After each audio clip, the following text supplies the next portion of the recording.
Le terrorisme en France, des liens certains avec les brigades rouges italiennes. Une révolution pour les transfusions, le sang synthétique, une découverte japonaise. Grande soirée d'information sur Antenne 2, carte sur table avec Cyrus Vance, question de temps sur la radiologie.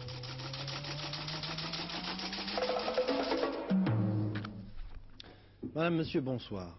Tragédie au San Salvador. Les mots en eux-mêmes n'ont pas toujours la force qu'on voudrait leur donner, et les images sont là pour la leur donner. C'est le cas avec ce document qui nous est arrivé aujourd'hui et qui montre la tuerie, la fusillade qui a eu lieu à l'occasion hier après-midi des obsèques de Monseigneur Romero, lui-même assassiné, vous vous en souvenez, lundi dernier au cours d'une messe. Le dernier bilan de cette fusillade est d'au moins 35 morts, mais regardez plutôt ces images, elles sont terribles. Bernard Rapp. San Salvador hier. Ils sont plusieurs centaines de milliers venus, comme cette femme, rendre un dernier hommage à leur archevêque, l'archevêque des pauvres.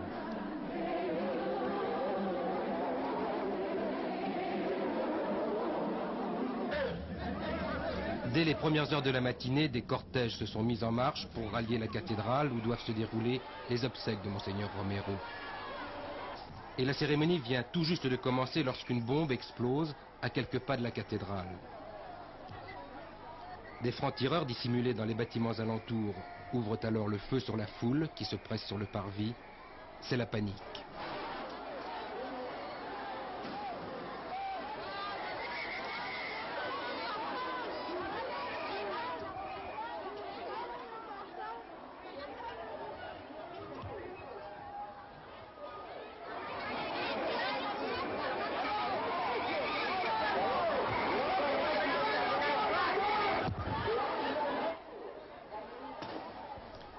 Au bout de quelques minutes, des militants de gauche qui sont venus armés à la cérémonie commencent à riposter. La confusion est totale.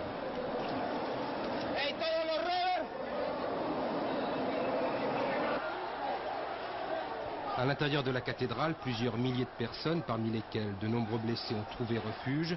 Elles devront attendre la fin de la fusillade pour sortir, après avoir montré à des prêtres qu'elles ne portent pas d'armes.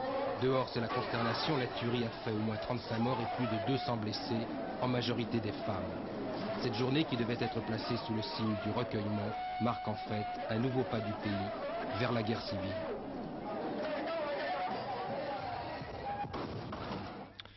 Oui, et justement, quelles vont être les conséquences de ces événements dans ce pays et plus généralement dans cette partie de l'Amérique latine en proie à la violence? C'est la question que nous posions au cours d'Antenne de midi au père Charles-Antoine, spécialiste de cette région du monde. Nous l'écoutons. L'assassinat de Monseigneur Romero est un événement politique majeur, à la fois pour El Salvador et l'Amérique centrale, et à la fois pour l'ensemble de l'Amérique latine. C'est un événement politique majeur parce que pratiquement Monseigneur Romero était devenu ces temps derniers la seule personne capable de faciliter une éventuelle médiation entre les factions en conflit. Et je pense que son assassinat est l'arrêt de mort du pays. Il ne va faire que s'enfoncer encore davantage dans une guerre civile qui ne dit pas son nom. Oui, j'allais dire, malgré tout, le gouvernement américain vient de faire savoir qu'il restait favorable à une aide économique et militaire au gouvernement du Salvador, une aide demandée, il faut le dire, par le Congrès des États-Unis. Iran, le feuilleton continue. M. Carter a donc bien envoyé une lettre, et même peut-être deux, aux dirigeants iraniens. Demain matin, le président de la République iranienne, M. Bani Sadr, doit d'ailleurs révéler la teneur de ce second message. L'ayatollah Khomeini aurait fait savoir, lui, qu'il ne répondrait pas à la missive du président américain. Et puis il y a plusieurs dépêches qui viennent de tomber encore sur cette affaire à l'instant, notamment une déclaration de M. Odin Carter, qui n'est pas le porte-parole du président, mais du département d'État américain, et qui tient à signaler que le message envoyé ou les messages transmis l'ont été par le gouvernement américain et non pas par M. Carter lui-même. On ne voit pas très bien la différence, ces messages existent et c'est l'essentiel, et que dans ces messages il n'y aurait pas eu de regret exprimé ou d'excuses exprimées à l'attention des actes commis par les États-Unis contre l'Iran. Et puis on apprend également à l'instant que M. Carter va réunir ce soir, en ce moment même, 19h30 GMT, une réunion de son état-major de crise justement sur cette affaire iranienne. Par ailleurs, M. Giscard d'Estaing a lui envoyé un message au président iranien, M. Bani Sadr, lui demandant d'essayer de trouver une solution rapide. Le Premier ministre danois aurait lui aussi envoyé une lettre au chef de l'État iranien. Pendant ce temps, l'ex-Shah d'Iran, qui a été opéré, il a subi une ablation de la rate, se porte très bien selon ses médecins, mais sa présence en Égypte a provoqué des manifestations la nuit dernière, manifestations qui auraient fait plusieurs dizaines de blessés. Puis un autre communiqué médical vient de nous apprendre également que si l'opération de l'ablation de la rate s'est très bien passée, par contre, le Shah d'Iran souffrirait désormais d'un cancer du système lymphatique qui aurait gagné le foie. Au Tchad, les combats ont repris avec autant d'intensité que ces derniers jours. Ce lundi, les appels au cessez-le-feu ou à une trêve n'ont pas abouti. Une médiation politique semble maintenant exclue. Dernier bulletin de santé du maréchal Tito, très grave. Il y a plus de 2 mois maintenant que le chef de l'État yougoslave lutte contre la mort. Première réaction au vaste coup de filet des polices françaises et italiennes ce week-end contre les Brigades Rouges et le groupe français Action Directe. 2 attentats ce matin, l'un dans une caserne de Padoue en Italie, l'autre devant un commissariat de police de Toulouse. Le point sur cette affaire avec François Cornet. Cet attentat contre un commissariat de Toulouse ne serait, selon un communiqué d'Action Directe qui revendique ce plasticage, qu'un hors-d'œuvre de ce que l'organisation réserve, je cite, à l'Europe des polices et à l'espace judiciaire européen. Réponse et réaction des terroristes aux arrestations de vendredi dernier en région parisienne, dans le midi de la France et en Italie. Au quai des Orfèvres, pendant ce temps, 18 personnes sont toujours interrogées par les enquêteurs. Un autre suspect vient d'être interpellé à Paris. Les 4 Italiens interceptés près de Toulon seraient transférés à Paris demain pour être confrontés aux suspects gardés à vue. Après ce coup de pied dans la fourmilière terroriste, un important dispositif policier a été mis en place pour protéger les locaux de police judiciaire de Toulon, cible éventuelle de la poursuite des représailles d'Action Directe. Gardiens de la paix, armés de pistolets mitrailleurs, un commissariat en quasi-état de siège dans lequel sont entendus les 4 Italiens arrêtés au Brusque, près de Toulon, dont Franco Pina, l'un des principaux chefs de la branche militaire des Brigades Rouges, soupçonné d'être le cerveau de l'enlèvement d'Aldo Moro. Franco Pina, trafiquant de drogue, ancien anarchiste avant de passer aux Brigades Rouges, a été arrêté au Brusque, dans un quartier paisible du Mort de Mer, où il avait loué le rez-de-chaussée d'une villa avec ses complices, intercepté avec lui une femme et 2 hommes, dont Luigi Francisco Amadori, âgé de 25 ans, et propriétaire d'un voilier que vous allez voir, le Marie-Christine, dans lequel, en 1978, aurait pu être séquestré Aldo Moro après son enlèvement. C'est en enquêtant sur le vol de la paix des mineurs de la région de Valenciennes, 1,5 milliard de centimes, enlevés en août dernier dans cette perception de Condé-sur-Escaut dans le Nord, que les policiers ont trouvé la trace de Franco Pina. Ils avaient arrêté un Espagnol après le hold-up, un anarchiste qui était en liaison avec les milieux extrémistes italiens. Ils ont localisé la semaine dernière une complice de ce hold-up, Cristina Bianco, l'italienne de Milan, qui vivait cachée au Brusque avec eux, et vendredi matin, ils ont appréhendé la bande. Alors on peut dire que c'est presque par hasard qu'ils ont retrouvé l'un des principaux chefs militaires des Brigades Rouges, recherché par Interpol, et qui vivait presque tranquillement dans le Midi, mais qui tirait les ficelles du terrorisme en France et peut-être partissait même pas directement aux attentats. Alors bien sûr, côté italien, on est satisfait de cette opération de la police française. Les policiers italiens estiment en effet que ce coup de filet a permis l'arrestation d'au moins 1 ou 2 des principaux dirigeants actuels des Brigades Rouges, et notamment Franco Pina. De Rome, notre correspondant Victor Vrama. Appelle un cerveau des Brigades Rouges, mais un exécutant de premier plan. Des témoins l'ont vu lors de l'enlèvement d'Aldo Moro. Il déchargeait son pistolet mitrailleur sur les gardes du corps. Depuis, il aurait participé au moins à 3 attentats importants. Le cerveau des Brigades Rouges, c'est l'insaisissable Mario Moretti. Le voici. Son arrestation samedi près de Nice a été démentie du côté français, et pourtant, des fonctionnaires de la police italienne sont arrivés en France avec le dossier Moretti. En Italie, puisqu'il s'est agi d'une opération simultanée, on a arrêté 17 terroristes. 2 membres de la direction stratégique des Brigades Rouges ont été tués par les carabiniers. Les Brigades Rouges ont déjà fait savoir dans un communiqué que les 2 chefs avaient été remplacés par d'autres clandestins. Si cela est vrai, arrivera-t-on un jour à porter un coup définitif au terrorisme? Il faut, dirais-je, couper les racines, c'est-à-dire isoler vraiment le terrorisme du reste du pays, la population. Alors ça, c'est ce qui est plus difficile peut-être en Italie, parce que le terrorisme italien, comme d'autres terrorismes, c'est un terrorisme vraiment qui ne pose pas seulement un problème de police, un problème d'ordre, ça pose aussi des problèmes culturels, politiques et surtout des problèmes sociaux. C'est vrai que la fin du terrorisme en Italie n'est pas seulement un problème de police. Il y a tout de même une question intéressante qui se pose. Est-ce que les Brigades Rouges ont subi un coup irréparable, irrémédiable? Jusqu'à maintenant, chaque opération antiterroriste importante a été suivie d'une reprise du terrorisme. Attentat à la bombe, assassinat de policiers ou de magistrats. Disons qu'il est encore trop tôt pour savoir si les Brigades Rouges ont effectivement subi une grave défaite. Est-ce que par exemple le nombre des attentats va diminuer? Dans l'état actuel des choses, il est difficile d'être plus affirmatif. Oui, je voudrais revenir sur le Mario Moretti qui a été arrêté par la police française. François Cornet, qui s'occupe de cette affaire, a appris auprès de la police française qu'il s'agirait, selon les policiers français, d'un homonyme d'un des chefs des Brigades Rouges. C'est tout au moins la version actuelle de la police française dans cette enquête. La flambée des taux d'intérêt se poursuit actuellement. Le crédit le moins cher coûte aux États-Unis 19,5%, ce qui est déjà pas mal. En France, les crédits pour l'achat d'un logement et pour l'exportation vont connaître un nouveau tour de vis et devenir encore plus rare. Signe des temps, le taux d'intérêt des bons du Trésor à 5 ans est porté de 10,5 à 12%.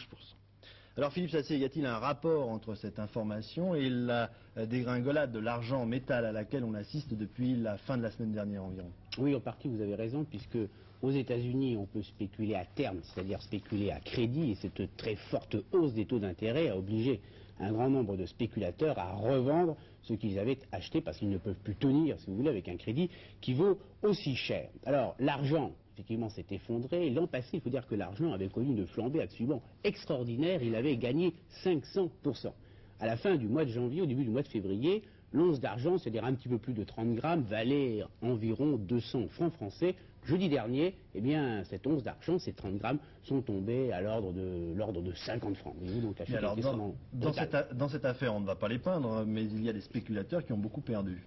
Alors oui, et notamment un certain monsieur Hunt, qui répond au prénom extrêmement romantique de Bunker. Ce Bunker, d'ailleurs, ressemble un petit peu à un char d'assaut. C'est un multimilliardaire texan qui a dit un jour, si vous savez combien vous avez d'argent, c'est que vous n'en avez pas beaucoup, c'est que vous n'êtes pas très riche. Il sait de quoi il parle, parce que d'après les spécialistes, c'est la 3e fortune du monde, après le roi Khaled d'Arabie Saoudite et le Shah d'Iran. Il a une fortune qui se compte par dizaines de milliards de francs lourds, bien évidemment. Alors qu'est-ce qu'il avait fait? Il avait, ce que l'on appelle en termes de spécialistes, asséché le marché de l'argent. Il a acheté tout ce qu'il pouvait se présenter. Il en a acheté, paraît-il, pour 6 000 tonnes. 6 000 tonnes d'argent, afin de faire monter les cours. Ce brutal chute du cours de l'argent lui coûte cher. On parle d'une perte pour lui comprise entre 10 et 15 milliards de francs. Et avec lui, il y a pas mal de chèques d'Arabie Saoudite et quelques milliardaires brésiliens qui ont aussi dû casser leur tirelire, si je peux dire, pour payer cet argent. Merci Philippe, je dirais bien que c'est bien fait pour eux, mais je ne sais pas si c'est un langage très économique. Je voudrais encore donner une nouvelle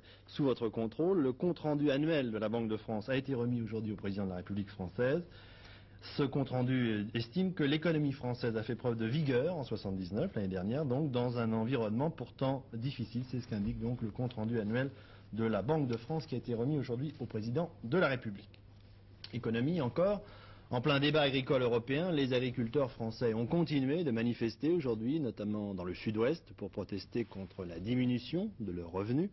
Les villes de Pau et de Bayonne ont été pratiquement isolées, des barrages ont été installés sur les routes et les voies ferrées. Parallèlement, pour la première fois aujourd'hui aussi, un accord national relatif à la formation des salariés de l'agriculture, ce qui est assez nouveau, a été conclu entre la FNSEA et les principaux syndicats, exception faite de FO, Force ouvrière. Au terme de cet accord, tout employeur occupant 10 salariés au moins dans l'agriculture est tenu de participer au financement de la formation professionnelle de ses employés.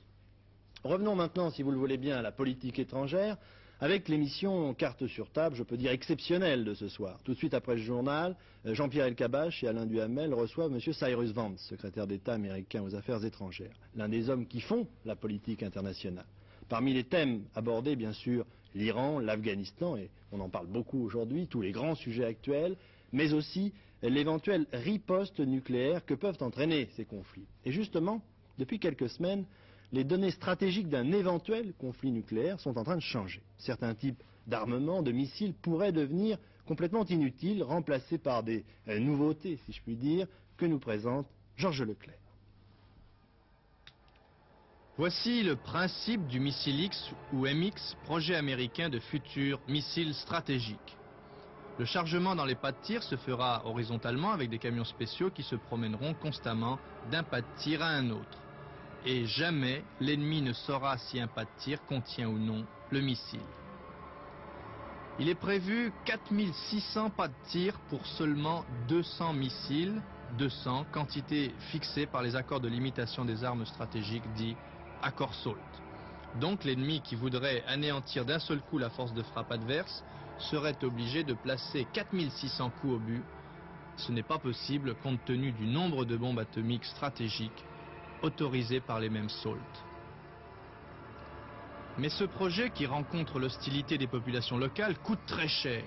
Alors il n'est pas sûr que l'on voit bientôt des rampes de tir comme celle-ci défoncer le sol du désert. Pour faire avancer le projet, certains Américains émettent l'idée que le sous-marin, le rival stratégique du MX, ne serait plus invulnérable, même en plongée profonde. Les Soviétiques auraient inventé un moyen de le neutraliser en faisant exploser des bombes atomiques reposant sur le fond des mers. Ainsi, le MX serait la seule chance de garder intacte la capacité de dissuasion. À l'appui de cette idée vient la décision américaine de choisir la semaine dernière le missile de croisière de Boeing, largué par avion, alors que son rival, le Tomahawk, était tiré depuis un sous-marin. Voici un B-52 au décollage, à bord, un prototype du missile de croisière sans sa bombe atomique, dont nous allons suivre maintenant le largage. À bonne distance de l'avion, le missile déploie ses ailes. Il va maintenant voler en rase-motte, hors de vue des radars ennemis. Sa précision est effrayante, quelques mètres après un vol à 900 km/h de plusieurs milliers de kilomètres. Le choix américain montre décidément que quelque chose est en train de changer en matière de dissuasion nucléaire. Carte sur table donc ce soir avec Monsieur Cyrus Vance. Après carte sur table, question de temps, toujours l'information. L'émission de Louis Berriot, cette émission est la suite de celle de la semaine dernière. Son thème, la radiologie. Dans la première émission, nous avions présenté des enquêtes sur les pratiques contestables de certains médecins, l'excès des examens radio aussi. Nous vous présenterons ce soir d'autres reportages, cette fois-ci sur les lacunes dans les contrôles des examens radio, les effets des rayons X, le manque de formation des praticiens et des manipulateurs et le sous-équipement de la France en matière de radiologie. Les invités, le professeur Jean-Charles Sournia, directeur général de la santé, et M. Jean Chanteur, qui est lui directeur adjoint du service central de protection contre les radiations ionisantes. Médecine encore, nous n'en sortons pas, avec un très vieux rêve des scientifiques, remplacer le sang humain par un liquide artificiel. Pourquoi?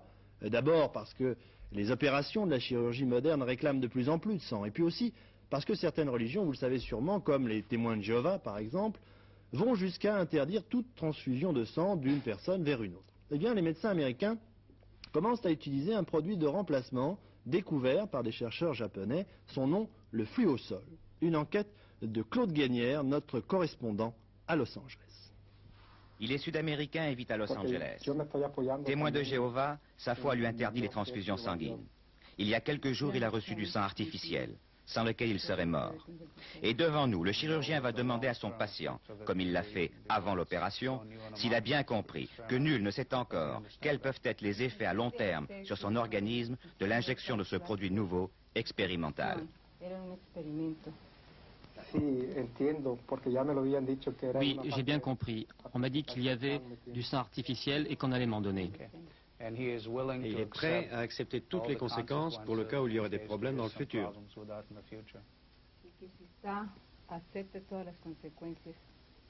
Oui, j'accepte toutes les conséquences.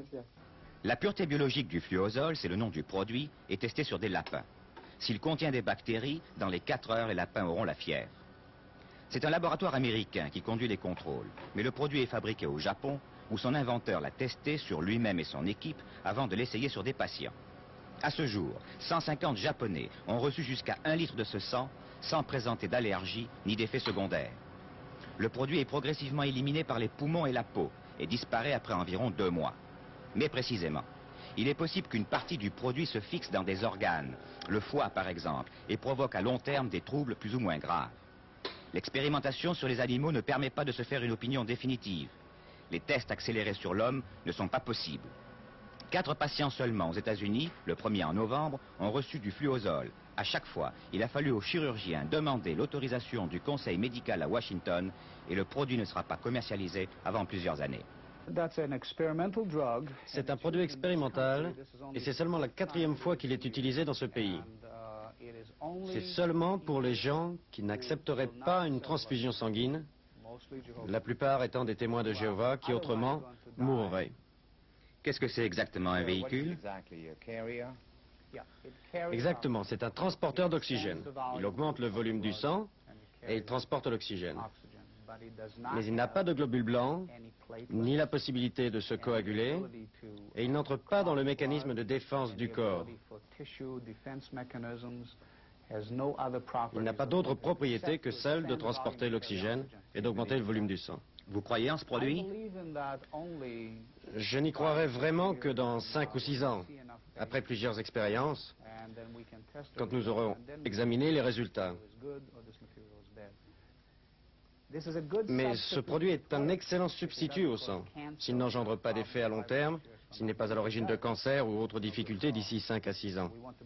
Nous voulons être absolument sûrs du produit avant de nous prononcer et dire qu'il est bon pour tout le monde et pas uniquement acceptable pour le cas des témoins de Jéhovah. Comment vous sentez-vous aujourd'hui? Bien, mes forces reviennent chaque jour. J'ai envie de courir. Le fluozole, le sang bionique, disent déjà les Américains, présente plusieurs avantages. D'abord, il est accepté par n'importe quel receveur, sans problème de résus. Il est pur et ne peut provoquer les maladies classiques pendant les transfusions, l'hépatite virale par exemple. Sa fabrication est facile et il peut être stocké pendant 3 ans. Il est moitié moins cher que le sang humain.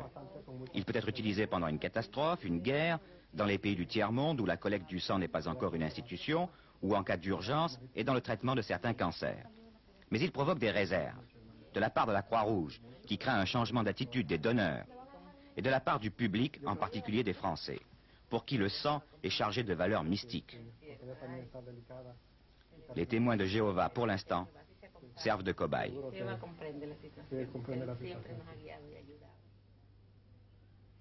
Rapidement, pour terminer, quelques informations de politique française, sociale et politique. D'abord, la FEN, la Fédération de l'Éducation nationale, vient d'annoncer à l'instant qu'elle allait signer le contrat proposé par le gouvernement pour les traitements de 2 600 000 fonctionnaires en 1980. Signeront également, ils viennent de l'annoncer, FO, la CFTC, la CGC et les autonomes, la CGT ayant déjà fait savoir qu'elle ne signerait pas. En France, l'actualité politique avant la rentrée parlementaire, c'est essentiellement les suites de l'annonce du soutien de Pierre Mauroy à la candidature de Michel Rocard au présidentiel. Premier avis officiel, celui de M. Laurent Fabius, porte-parole du PS et proche de M. François Mitterrand, qui a rappelé que c'était aux militants de choisir le candidat socialiste, que le meilleur candidat serait celui de l'unité, que jusqu'ici, la meilleure garantie de cette unité était M. François Mitterrand. Ce que M. Georges Filiou traduit toujours aujourd'hui dans le bulletin quotidien du PS par cette formule, le candidat ne sera choisi ni par les auditeurs ni par les téléspectateurs. Un nouvel élément de polémique entre notre confrère Le Matin et le Parti communiste sur le fait de savoir si oui ou non Georges Marchais a suivi les cours de l'école des cadres de Moscou en 1955. Le Matin révèle que l'ancien député communiste Bernard Jouduy, à l'origine de ces révélations, avait consigné ses souvenirs sur bande magnétique, parmi eux le récit de son séjour à Moscou où il dit avoir partagé une chambre avec M. Georges Marchais. Le sport, une seule nouvelle triste aujourd'hui, la mort de Jesse Owens, vainqueur en 1936, vous vous en souvenez sans doute, du 100 mètres des Jeux Olympiques de Berlin. Le chancelier Hitler avait alors refusé de lui serrer la main. On l'avait intitulé l'homme le plus vite du monde. La météo, pour terminer rapidement, le ciel demain sera très nuageux et souvent pluvieux, des pluies parfois abondantes et accompagnées d'orages tomberont sur le sud du Massif central et des Alpes. En cours de journée, elles prendront un caractère d'averse sur la moitié ouest du pays. Les vents de secteur ouest souffleront assez fort, accompagnés de rafales sur les côtes. Ils pourront se transformer en tempêtes sur la Bretagne et près de la Manche. On notera une baisse de la température sur tout le pays, à l'exception de la moitié est du pays. Ce n'est pas comme d'habitude le sud qui est privilégié dans cette affaire. Je vous rappelle les rendez-vous de ce soir. Carte sur table, Cyrus Vance, suivi de questions de temps, deuxième volet sur la radiologie. Dernier journal en fin de programme avec Pierre Alain. Et demain, 12h45, invité d'Antenne de Midi du 1er avril, Thierry Leluron. Bonsoir.